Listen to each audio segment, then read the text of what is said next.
Krishnagiri KRP அணையில் கொத்து கொத்தாக மீன்கள் செத்து மிதக்கின்றன. கூடுதல் விவரங்களோடு பழனிவேல் நம்மோடு இணைந்திருக்கிறார். அவரிடம் பேசலாம்.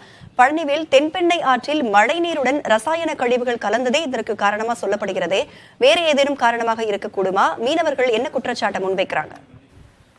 ராதா, நிச்சயமாக கர்நாடக மாநிலம் நந்திமலையில் உற்பத்தியாகக்கூடிய தென்பெண்ணை ஆறு தமிழகத்தில் கிருஷ்ணகிரி மாவட்டத்திற்குள் நுழைந்து தருமபுரி, திருவண்ணாமலை, கடலூர் வழியாக கடலில் இணைகிறது.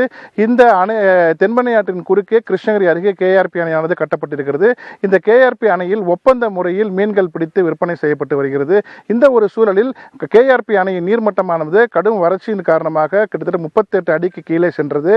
இந்த ஒரு சூழலில் தற்போது பெங்களூர் மற்றும் தென்பெண்ணை ஆற்றின் நீர்பிடிப்பு பகுதியில் மழையின் காரணமாக கடந்த 5 நாட்களாக கேஆர்பி அணைக்கு நீர் வரத்தானது வினாடிக்கு 400 முதல் 450 கனஅடியாக இருந்து வருகிறது. இந்த சூழலில் பெங்களூர் பகுதியில் இருக்கக்கூடிய ரசாயன ஆலைகள் தென்பெண்ணை ஆற்றில் வரக்கூடிய தண்ணீரில் கெமிக்கல் வாட்டர்களை மிக்ஸ் பண்ணி விடுவதாக ஒரு குற்றச்சாட்டு இருந்தது. ஏனென்றால் ஓசூர் அருகே கெலவரப்பிள்ளை அணையில் அந்த நுரை பொங்கிய அந்த தண்ணீரை நாம் ஏற்கனவே பார்த்திருக்கிறோம். அந்த நீரானது தற்பொழுது தென்பெண்ணை ஆற்றில் கடந்து வந்து கேஆர்பி அணையில் இருக்கக்கூடிய நீரில் கலந்ததன் காரணமாக அதிக அளவில் மீன்கள் செத்து கொத்து கொத்தாக மிதக்கிறது. இதை நம்ம நேரடியாக பார்த்தோம். இது தொடர்பாக நம்மளோட விவசாய மீன் பிடிக்கக்கூடிய தொழிலாளர் இருக்காங்க, அவரோட நம்ம கேட்கலாம். ஐயா வணக்கம். இப்போ குறிப்பாக பார்த்தீங்கன்னா கேஆர்பி அணையில் எவ்வளோ மீன் பிடிக்கிறீங்க? இப்போ எவ்வளோ மீன்கள் செத்து இருக்கு? மீன்கள் ஒரு நாளைக்கு என் பேர் லட்சுமணன், பழைய பயன்பலி. கேஆர்பி அணையில் மீன் பிடிக்கிறோம். மீன் ஒரு நாளைக்கு 4 கிலோ 5 கிலோ 10 கிலோ தான் பிடிச்சிருந்தோம். ஏற்கனவே நஷ்டத்தில் தான் ஓடி இருக்கு. கிலோ ஒரு பர்சல்காரர் 10 கிலோ 5 கிலோ பிடிப்போங்க. அதனால் இப்போ இந்த தண்ணி வந்ததுனால 8 நாளாக கலவரப்பள்ளி ஆற்றுலேருந்து தண்ணி வந்து கலந்ததுனால அதில் என்ன கெமிக்கல் என்ன வந்துச்சு தெரியல, மீன்கள் பூரா செத்து போயிடுச்சு. ஆஃபீஸ்லேருந்து 7 லட்சம் குட்டி கொண்டு வந்து கொட்டணுங்க, அதுவும் போயிடுச்சு. அதனால் ஆஃபீஸாவது எதுனா எங்களுக்கு வாழ்வாதாரம் பாதிக்காது, குட்டி கிட்டி தந்தாங்கன்னா நல்லாயிருக்கும். நீங்கள் சொல்லுங்கள், எந்த அளவுக்கு பாதிப்பு ஏற்பட்டிருக்கு? இப்போ துர்நாற்றம் வருது, நோய் தொற்று பரவுதுன்றாங்க, உண்மையா?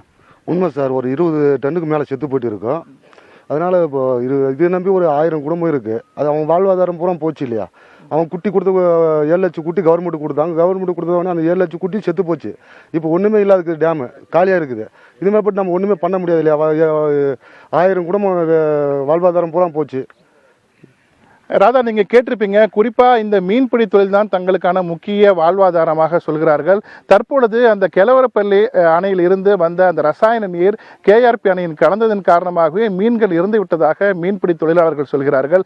அரசு தரப்பில் நம்ம உதவி இயக்குநருடன் தொடர்பு கொண்டு கேட்டபோது மீன் இறப்புக்கான காரணங்கள் கண்டறியப்பட்டு வருகிறது, இறந்த மீன்கள் ஆய்வுக்காக உட்படுத்தப்பட்டிருக்குது, ஆய்வு அறிக்கை விரைவில் கிடைத்த பிறகு அதிக வெப்பத்தின் காரணமாக இந்த மீன்கள் உயிரிழந்ததா அல்லது ரசாயனம் கலந்த நீரால் மீன்கள் உயிரிழந்த கொடுத்து முழு அறிக்கை அரசுக்கு சமர்ப்பிக்கப்படும்.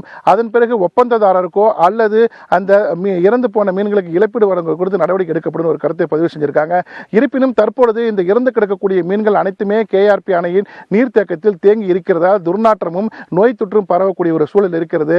மாவட்ட நிர்வாகம் உடனடியாக இந்த இறந்து கிடக்கும் மீன்களை அப்புறப்படுத்த வேண்டும் என்பது இந்த பகுதி பொதுமக்களின் கோரிக்கையாக இருக்கிறது. ராதா, விவரங்களுக்கும் கலந்துரையாடியமைக்கும் நன்றி பழனிவேல்.